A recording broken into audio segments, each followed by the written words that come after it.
Iowa ਦੇ ਵਿੱਚ ਜੋ ਕੱਲ ਇਲੈਕਸ਼ਨ ਹੋਈ ਹੈਗੀ ਆ ਪ੍ਰਾਇਮਰੀਜ਼ ਦੇ ਲਈ ਰਿਪਬਲਿਕਨ, ਉਹਦੇ ਵਿੱਚ ਪ੍ਰੈਜ਼ੀਡੈਂਟ ਡੋਨਲਡ ਟਰੰਪ ਹੋਣਾ ਨੇ 51% ਦੇ ਕਰੀਬ ਵੋਟਾਂ ਲਈਆਂ, ਪ੍ਰਾਪਤ ਕੀਤੀਆਂ। ਰੌਨ ਡਿਸੈਂਟਿਸ ਗਵਰਨਰ ਹੋਣਾ ਨੇ 21.2 ਤੇ ਨਿੱਕੀ ਹੈਲੀ ਨੇ 19.1%। ਸੋ ਹਾਲਾਂਕਿ ਪ੍ਰੈਜ਼ੀਡੈਂਟ ਡੋਨਲਡ ਟਰੰਪ ਉੱਥੇ ਜ਼ਿਆਦਾ ਉਹਨੇ ਕੋਈ ਜ਼ੋਰ ਨਹੀਂ ਲਾਇਆ, ਕੋਈ ਰੈਲੀਆਂ ਨਹੀਂ ਕੀਤੀਆਂ, ਕੋਈ ਕਿਸੇ ਡਿਬੇਟ 'ਚ ਹਿੱਸਾ ਨਹੀਂ ਲਿਆ, ਪਰ ਉਹਨਾਂ ਦੇ ਜਿਹੜੇ ਆ ਬਹੁਤ ਜ਼ਿਆਦਾ ਸਟਰੋਂਗ ਰਿਜ਼ਲਟਸ ਆਏ ਹੈਗੇ ਆ। ਇਸ ਤੋਂ ਬਾਅਦ ਵਿਵੇਕ ਰਾਮਾਸਵਾਮੀ ਜਿਹੜੇ ਉਹਨਾਂ ਨੂੰ 8% ਦੇ ਕਰੀਬ ਵੋਟਸ ਮਿਲੀਆਂ, ਤੇ ਉਹ ਜੋ ਆ ਉਹਨਾਂ ਨੇ ਆਪਣੀ ਪ੍ਰੈਜ਼ੀਡੈਂਸ਼ੀਅਲ ਬਿਡ ਜੋ ਆ ਉਹ ਕੁਇਟ ਕਰ ਦਿੱਤੀ ਹੈਗੀ ਹੈ, ਤੇ ਉਹਨਾਂ ਨੇ ਨਾਲ ਦੀ ਨਾਲ ਪ੍ਰੈਜ਼ੀਡੈਂਟ ਡੋਨਲਡ ਟਰੰਪ ਉਹਨਾਂ ਨੂੰ ਐਂਡੋਰਸ ਵੀ ਕਰ ਦਿੱਤਾ ਹੈਗਾ। ਸੋ ਇਸ ਤੋਂ ਬਿਨਾਂ ਇੱਕ ਹੋਰ ਰਿਪਬਲਿਕਨ ਕੈਂਡੀਡੇਟ ਸੀ ਆਸਾ ਹਟਚਿਸਨ, ਉਹਨਾਂ ਨੇ ਵੀ ਆਪਣੀ ਜਿਹੜੀ ਪ੍ਰੈਜ਼ੀਡੈਂਸ਼ੀਅਲ ਬਿਡ ਆ ਉਸ ਨੂੰ ਬੰਦ ਕਰ ਦਿੱਤਾ ਹੈਗਾ। ਪਰ ਸਾਰਿਆਂ ਨੂੰ ਹੈਰਾਨੀ ਇਸ ਗੱਲ ਦੀ ਹੋਈ ਆ, ਖਾਸ ਕਰਕੇ ਜਿਹੜੇ ਪ੍ਰੈਜ਼ੀਡੈਂਟ ਡੋਨਲਡ ਟਰੰਪ ਉਹਨਾਂ ਦੇ ਬਹੁਤ ਵਿਰੋਧੀ ਆ, ਵੀ ਜੋ ਉਹਨਾਂ ਨੇ ਇਸ ਜਿੱਤ ਤੇ ਆਪਣਾ ਭਾਸ਼ਣ ਦਿੱਤਾ ਵੀ ਉਹ ਬਹੁਤ ਹੀ ਵਧੀਆ ਭਾਸ਼ਣ ਸੀ। ਉਹ ਕਹਿੰਦੇ ਵੀ ਸਾਨੂੰ ਯਕੀਨ ਨਹੀਂ ਹੋ ਰਿਹਾ ਵੀ ਪ੍ਰੈਜ਼ੀਡੈਂਟ ਡੋਨਲਡ ਟਰੰਪ ਇਸ ਤਰ੍ਹਾਂ ਦਾ ਜਿਹੜਾ ਭਾਸ਼ਣ ਉਹ ਦੇ ਸਕਦਾ ਆ। ਕਹਿੰਦੇ ਬੜਾ ਹੀ ਉਹਨਾਂ ਨੇ ਸਹਿਜ ਦੇ ਵਿੱਚ ਜਿਹੜਾ ਭਾਸ਼ਣ ਦਿੱਤਾ, ਤੇ ਨਾਲ ਇਹ ਵੀ ਕਿਹਾ ਵੀ ਮੈਂ ਜੋ ਮੇਰੇ ਓਪੋਨੈਂਟ ਸੀਗੇ ਦੋ, ਰੌਨ ਡਿਸੈਂਟਿਸ ਤੇ ਨਿੱਕੀ ਹੈਲੀ, ਉਹ ਬਹੁਤ ਹੀ ਵਧੀਆ ਕੈਂਡੀਡੇਟ ਆ, ਵਧੀਆ ਉਹਨਾਂ ਨੇ ਲੜਾਈ ਲੜੀ ਹੈਗੀ ਆ, ਸੋ ਵਧੀਆ ਬੰਦੇ ਹੈਗੇ। ਸੋ ਮੇਨ ਫੰਕਸ਼ਨ ਜਿਹੜਾ ਮੇਨ ਉਹਨਾਂ ਦਾ ਜਿਹੜਾ ਫੋਕਸ ਆ ਉਹ ਪ੍ਰੈਜ਼ੀਡੈਂਟ ਜੋ ਬਾਈਡਨ ਦੇ ਉੱਤੇ ਹੀ ਰਿਹਾ। ਸੋ ਉਹਨਾਂ ਨੇ ਕਿਹਾ ਵੀ ਪ੍ਰੈਜ਼ੀਡੈਂਟ ਜੋ ਬਾਈਡਨ ਦੇ ਟਾਈਮ ਦੇ ਉੱਤੇ ਬਹੁਤ ਹੀ ਜਿਹੜਾ ਮਾੜਾ ਹਾਲ ਹੋਇਆ ਸਾਡੇ ਹਿਸਟਰੀ ਦੇ ਵਿੱਚ, ਕਹਿੰਦੇ ਵਰਸਟ ਪ੍ਰੈਜ਼ੀਡੈਂਟ ਹੋਇਆ, ਇਹ ਉਹਨਾਂ ਨੇ ਪ੍ਰੈਜ਼ੀਡੈਂਟ ਡੋਨਲਡ ਟਰੰਪ ਉਹਨਾਂ ਨੇ ਸ਼ਬਦ ਵਰਤੇ ਹੈਗੇ ਆ। ਉਹਨਾਂ ਨੇ ਇਹ ਕਿਹਾ ਵੀ ਅਮਰੀਕਨ એનર્ਜੀ ਇੰਡੀਪੈਂਡੈਂਸ ਦੇ ਉੱਤੇ ਮੈਂ ਕੰਮ ਕਰੂੰਗਾ, ਬਾਰਡਰ ਸਿਕਿਉਰਿਟੀ ਤੇ ਇਕਨੋਮੀ ਤੇ ਜੋ ਕਨਫਲਿਕਟ ਇਸ ਟਾਈਮ ਯੂਕਰੇਨ ਤੇ ਇਜ਼ਰਾਈਲ 'ਚ ਹੋ ਰਿਹਾ ਆ, ਉਹ ਕਹਿੰਦੇ ਵੀ ਜੇ ਮੈਂ ਪ੍ਰੈਜ਼ੀਡੈਂਟ ਹੁੰਦਾ ਇਹ ਹੋਣਾ ਨਹੀਂ ਸੀ। ਤੇ ਨਾਲ ਦੀ ਨਾਲ ਉਹਨਾਂ ਨੇ ਇਹ ਕਿਹਾ ਵੀ ਜੋ ਕ੍ਰਾਈਮ ਯੂਐਸ ਦੇ ਵੱਖ-ਵੱਖ ਸ਼ਹਿਰਾਂ ਦੇ ਵਿੱਚ, ਵਾਸ਼ਿੰਗਟਨ ਡੀਸੀ 'ਚ, ਸ਼ਿਕਾਗੋ 'ਚ, ਲਾਸ ਐਂਜਲਸ ਹੋ ਰਿਹਾ ਆ, ਉਸ ਦਾ ਮੈਂ ਲੋਕਲ ਲੀਡਰਸ ਦੇ ਨਾਲ ਰਲ ਕੇ we will build our cities ਤੇ ਮੇਕ them ਸੇਫ। ਸੋ ਇਸ ਦੇ ਉੱਤੇ ਉਹਨੇ ਆਪਣਾ ਜਿਹੜਾ ਭਾਸ਼ਣ ਆ ਉਹ ਰੱਖਿਆ।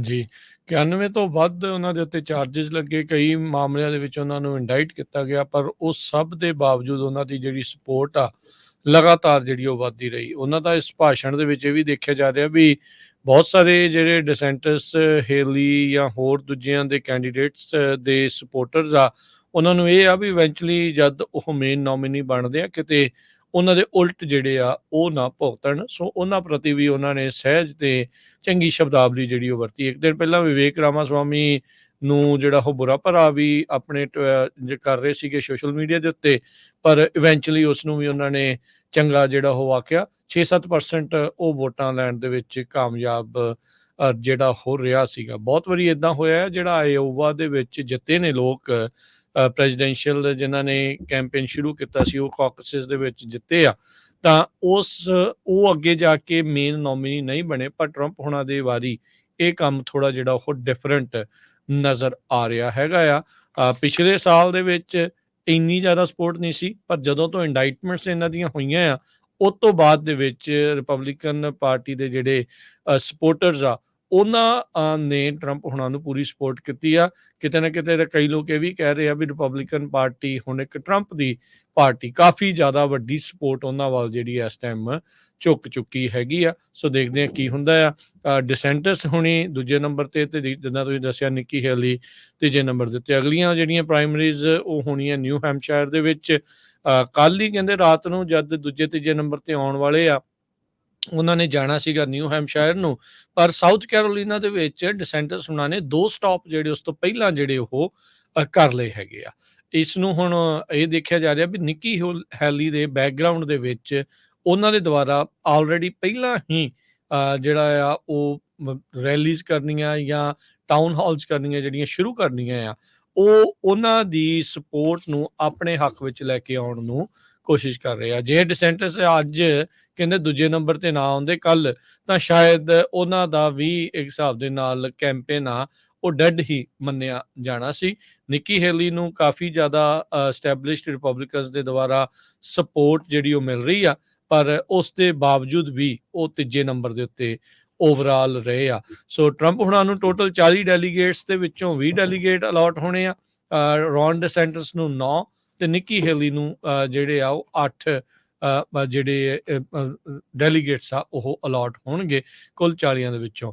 ਇੱਕ ਚੀਜ਼ ਇਹ ਵੀ ਜਿਹੜੀ ਦੇਖਣ ਨੂੰ ਅਚੰਭੇ ਦੇ ਤੌਰ ਦੇ ਉੱਤੇ ਦੇਖੀ ਗਈ ਵੀ ਅਜੇ ਕਈ ਲੋਕਾਂ ਨੇ ਆਪਣੀਆਂ ਕਾਕਸ ਦੇ ਵਿੱਚ ਵੋਟ ਪਾਉਣੀਆਂ ਸੀ, ਪਰ ਉਸ ਤੋਂ ਪਹਿਲਾਂ ਹੀ ਟਰੰਪ ਹੁਣਾਂ ਨੂੰ ਜੇਤੂ ਘੋਸ਼ਿਤ ਕਰ ਦਿੱਤਾ ਗਿਆ ਸੀ। ਇੰਨੀ ਵੱਡੀ ਜਿਹੜੀ ਇਸ ਟਾਈਮ ਸਪੋਰਟ ਸਾਬਕਾ ਰਾਸ਼ਟਰਪਤੀ ਟਰੰਪ ਹੁਣਾਂ ਦੀ ਜਿਹੜੀ ਉਹ ਚੱਲ ਰਹੀ ਹੈਗੀ ਆ। ਸੋ ਐਸੋਸੀਏਟ ਪ੍ਰੈਸ ਜੋ ਕਿ ਹਮੇਸ਼ਾ ਹੀ ਇਹਨਾਂ ਰੇਸਿਸ ਨੂੰ ਕਹਿੰਦਾ ਆ ਵੀ ਕਾਲ ਕਰਦਾ ਆਇਆ ਆ, ਉਹਨਾਂ ਨੇ ਪਹਿਲਾਂ ਹੀ ਏਪੀ ਨੇ ਤੇ ਹੋਰ ਜਿਹੜੀਆਂ ਨਿਊਜ਼ ਆਰਗੇਨਾਈਜੇਸ਼ਨ ਨੇ ਟਰੰਪ ਹੁਣਾਂ ਨੂੰ ਵਿਕਟੋਰੀਅਸ ਪ੍ਰੋਜੈਕਟਡ ਵਿਨਰ ਜਿਹੜਾ ਆ ਉਹ ਕਰਾਰ ਦੇ ਦਿੱਤਾ ਸੀਗਾ। ਸੋ ਹੁਣ ਅਗਲੀ ਜਿਹੜੀ ਲੜਾਈ ਆ ਉਹ ਨਿਊ ਹੈਂਪਸ਼ਾਇਰ ਦੇ ਵੱਲ ਪਹੁੰਚ ਚੁੱਕੀ ਆ, ਜਿੱਥੇ ਇੱਕ ਵਾਰੀ ਫੇਰ ਕਾਫੀ ਜ਼ਿਆਦਾ ਕਹਿ ਲਓ ਵੀ ਇਹਨਾਂ ਤਿੰਨਾਂ ਦੇ ਵਿੱਚ ਗੁੱਥਮ ਗੁੱਥਾ ਜਿਹੜਾ ਉਹ ਹੋਣ ਦੀ ਗੱਲ ਜਿਹੜੀ ਉਹ ਹੈਗੀ ਆ।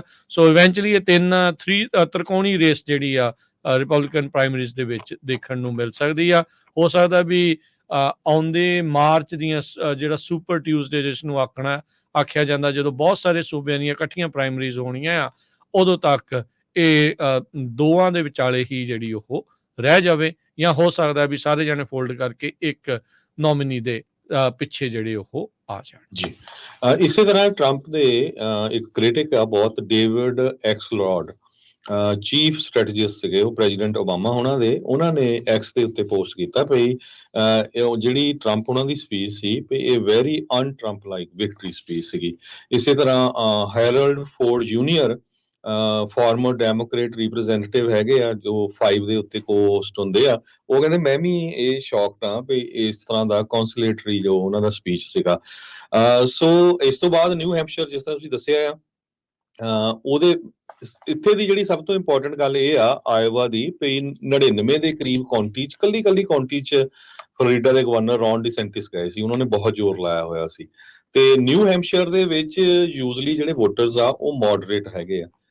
ਉੱਥੇ ਦੇਖਦੇ ਆ ਵੀ ਕਿਸ ਤਰ੍ਹਾਂ ਦੇ ਜਿਹੜੇ ਰਿਜ਼ਲਟ ਆ ਪ੍ਰੈਜ਼ੀਡੈਂਟ ਡੋਨਲਡ ਟਰੰਪ ਉਹਨਾਂ ਦੇ ਆਉਂਦੇ ਹੈਗੇ ਆ। ਉੱਥੇ ਇੱਕ ਚੀਜ਼ ਹੋਰ ਵੀ ਹੈ, ਸੌਰੀ ਮੈਂ ਵਿੱਚ ਐਡ ਕਰਦਾ ਜਾਵਾਂ, ਨਿਊ ਹੈਂਪਸ਼ਾਇਰ ਦੇ ਵਿੱਚ ਜਿਹੜੇ ਇੰਡੀਪੈਂਡੈਂਟ ਆ ਉਹ ਵੀ ਇਹ ਪ੍ਰਾਇਮਰੀਜ਼ ਦੇ ਵਿੱਚ ਵੋਟ ਕਰ ਸਕਦੇ ਆ। ਸੋ ਉੱਥੇ ਡਿਫਰੈਂਟ ਆ, ਹਰ ਇੱਕ ਸੂਬੇ ਦੇ ਪ੍ਰਾਇਮਰੀਜ਼ ਦੇ ਕਿੱਦਾਂ ਇਲੈਕਸ਼ਨ ਲੜੀ ਜਾਂਦੀ ਆ ਉਹ ਵੱਖੋ ਵੱਖਰੀ ਆ। ਬਹੁਤ ਸਾਰੇ ਥਾਵਾਂ ਦੇ ਉੱਤੇ ਇੱਦਾਂ ਹੁੰਦਾ ਆ ਵੀ ਜਿਹੜੀ ਪਾਰਟੀ ਦੇ ਨਾਲ ਰਜਿਸਟਰ ਆ, ਜੇ ਉਹ ਪਾਰਟੀ ਦੀ ਪ੍ਰਾਇਮਰੀਜ਼ ਆ ਤਾਂ ਹੀ ਤੁਸੀਂ ਕਰ ਸਕਦੇ ਆ, ਪਰ ਕਈ ਥਾਵਾਂ ਦੇ ਉੱਤੇ ਜਿਹੜੇ ਇੰਡੀਪੈਂਡੈਂਟ ਆ ਉਹਨਾਂ ਨੂੰ ਵੀ ਉਹਨਾਂ ਪ੍ਰਾਇਮਰੀਜ਼ ਦੇ ਵਿੱਚ ਵੋਟ ਪਾਉਣ ਦੇ ਲਈ ਅਧਿਕਾਰ ਮਿਲਦਾ ਆ। ਨਿਊ ਹੈਂਪਸ਼ਾਇਰ 'ਚ ਇਦਾਂ ਹੋਵੇਗਾ ਜੀ। ਈਵਨ ਦੋ ਉਹਨਾਂ ਦੇ ਕਾਫੀ ਕ੍ਰਿਮੀਨਲ ਇੰਡਾਈਟਮੈਂਟ ਚੱਲ ਰਹੀਆਂ ਜਿਸ ਤਰ੍ਹਾਂ ਤੁਸੀਂ ਦੱਸਿਆ ਆ, ਪਰ ਹਜੇ ਵੀ ਉਹਨਾਂ ਦੀ ਜਿਹੜੀ ਪੋਜੀਸ਼ਨ ਆ ਬਹੁਤ ਸਟਰੋਂਗ ਆ। ਕਹਿੰਦੇ ਭਈ ਈਵਨ ਦੋ ਪ੍ਰੈਜ਼ੀਡੈਂਟ ਟਰੰਪ ਹੁਣੀ ਸਟਰੋਂਗ ਚੱਲ ਰਹੇ ਆ, ਪਰ ਜੋ ਉਹਨਾਂ ਦੇ ਕੇਸ ਚੱਲ ਰਹੇ ਹੈਗੇ, ਜੇ ਉਹਦੇ 'ਚ ਕੋਈ ਕਨਵਿਕਸ਼ਨ ਹੁੰਦੀ ਆ ਜਾਂ ਉਹਨਾਂ ਨੂੰ ਰਿਮੂਵ ਕੀਤਾ ਜਾਂਦਾ ਕੈਂਪੇਨ ਤੋਂ, ਜੇਲ੍ਹ ਟਾਈਮ ਹੁੰਦੀ ਆ, ਉਹ ਜੋ ਅਸਰ ਹੋ ਸਕਦਾ। ਪਰ ਦੂਸਰੇ ਪਾਸੇ ਪ੍ਰੈਜ਼ੀਡੈਂਟ ਜੋ ਬਾਈਡਨ ਉਹਨਾਂ ਨੂੰ ਜਦੋਂ ਇਸ ਸੰਬੰਧ ਦੇ ਵਿੱਚ ਪੁੱਛਿਆ ਗਿਆ ਤਾਂ ਉਹਨਾਂ ਨੇ ਇਹ ਕਿਹਾ ਵੀ looks like Donald Trump just won Iowa, ਤੇ ਉਹਨਾਂ ਨੇ ਇਹ ਕਿਹਾ ਵੀ ਉਹ ਫਰੰਟ ਰਨਰ ਹੈਗਾ, ਅਦਰ ਸਾਈਡ ਉਹਨਾਂ ਨੇ ਮੰਨ ਲਿਆ ਆ। ਸੋ ਪਰ ਉਹ ਕਹਿੰਦੇ ਵੀ ਜਿਹੜੀ ਇਹ ਇਲੈਕਸ਼ਨ ਹੋਣੀ ਆ ਇਹ ਮੇਰੀ ਤੇ ਐਕਸਟ੍ਰੀਮ ਮੈਗਾ ਰਿਪਬਲਿਕਨਸ ਆ ਉਹਨਾਂ ਦੇ ਵਿਚਾਲੇ ਹੋਊਗੀ। ਹੁਣ ਦੇਖਦੇ ਆ ਵੀ ਕਹਾਂ ਨਿਊ ਹੈਂਪਸ਼ਾਇਰ 'ਚ ਕੀ ਕੁਝ ਵਾਪਰਦਾ ਹੈ। ਜੀ,